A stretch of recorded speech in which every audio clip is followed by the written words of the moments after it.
جئنا إلى الدنيا كي ندعو إلى الله لننشر الخير في الكون الذي حار ونرسل.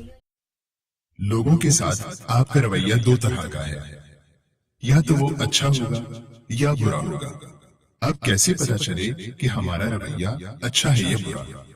آئیے جاننے کی کوشش کرتے ہیں۔ نبی پاک صلی اللہ علیہ وسلم نے ارشاد فرمایا، نرمی جس چیز میں بھی ہوتی ہے اس کو زینت بخش دیتی ہے، اور جس چیز سے بھی نرمی نکال دی جاتی ہے اسے بدصورت کر دیتی ہے۔ جب دوسروں سے تعامل کے دوران آپ نرم ہوں تو سمجھ جائیے کہ آپ کا رویہ اچھا ہے، اور جب دوسروں سے تعامل میں آپ میں نرمی نہ ہو تو جان لیجیے کہ آپ کا برتاؤ برا ہے۔ اپنے لیے جو چاہے پسند کر لیجیے۔